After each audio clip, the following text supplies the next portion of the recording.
श्रीमन्नारायण नारायण हरि हरि ओम। श्रीमन्नारायण नारायण हरि हरि ओम। और तब शंकर भगवान के गण जो है दक्ष को मारने दौड़े, हाहाकार मच गया।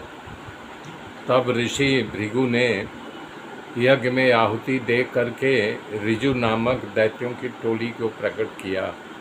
यज्ञ की रक्षा के लिए उसी गण के साथ युद्ध करने लगे और शिव को गणों को मार करके भगा दिया। दक्ष महाराज को सांत्वना हुआ, उन्होंने भृगुराज को धन्यवाद दिया और पुनः यज्ञ के आसन पर बैठ करके स्वाहा स्वाहा बोलने लगे। मैत्रेय जी कह रहे हैं, विदुर जी, उसके बाद नारद जी कैलाश पर्वत पर गए। भगवान भोलानाथ उस समय सनत कुमारों के साथ ज्ञान यज्ञ की चर्चा कर रहे थे और नारद जी सभा में जाकर के बैठ गए, परंतु भगवान शंकर के मुख को जैसे देखे तो उनको रोने लगे।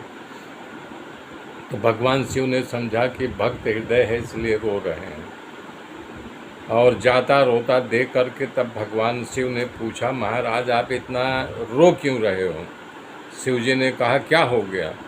नारद जी ने कहा, भव भवान्या निधनम प्रजापते रसकिताया गम्य नारदात। नारद जी ने कहा, दक्ष महाराज के यज्ञ में सती मृत्यु को प्राप्त किया है। शिव जी ये समाचार सुनकर के गंभीर हो गए, परंतु उन्होंने फिर कहा, आप क्यों रो रहे हो? मेरी बात सुनो, ये सती को मरना ही था जो उस यज्ञ में गई। ये सुनकर के नारद जी ने कहा, प्रभु सती की मृत्यु होती है तो इस बात की खबर आपको थी? महादेव ने कहा, हाँ। तो कहा, आपने क्यों जाने दिया माता जी को? शिव जी ने कहा, मैं उनको बहुत समझाया पर हमारी बात नहीं मानी, मेरे आज्ञा के बिना ही वहाँ गई। इस कथा को भगवान शंकर तक ही सीमित मत रखना। भारतीय सभ्यता को स्वीकार करने वाली विवाह के संपन्न कोई भी सन्नारी जब अपने पति के आज्ञा का उल्लंघन या अनादर करेगी तो उस औरत का कल्याण नहीं होगा, मृत्यु तो नहीं, कल्याण नहीं होगा। जब साक्षात शंकर भगवान कल्याण नहीं कर पाए तो मानव की क्या विशाल कारण। भारतीय संस्कृति पति को देवता मानती है, पति की आज्ञा का पालन करना एक नारी का धर्म है।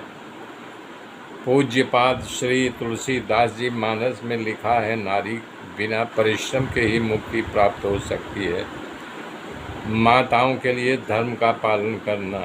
अरे बिनु श्रम नारी परम गति लहई, और पति ब्रह्म धर्म छाड़ी छल गई। नारी बिना परिश्रम के ही वो गति प्राप्त कर देती है। छल कपट छोड़ करके पति धर्म का पालन करना, अर्थात पति के आज्ञा का पालन करना, उनके मत उनकी वृत्ति के अनुसार चलना, उनका अनादर न करना, उसमें निष्ठा रखना और उनकी आज्ञा का कभी उल्लंघन नहीं करना। ऐसे माताओं बहनों को न लगे एक तरफा चर्चा हो रही, स्त्रियों का गुलाम बनाने की प्रक्रिया की बात हुई।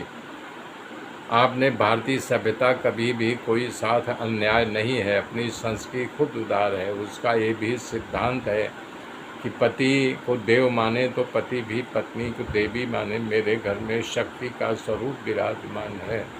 मेरे मित्रों, मेरे साथ जुड़े रहिए। आगे की गाथा फिर कल मैं जोड़ूंगा। तब तक के लिए जय श्री राम, जय श्री राम।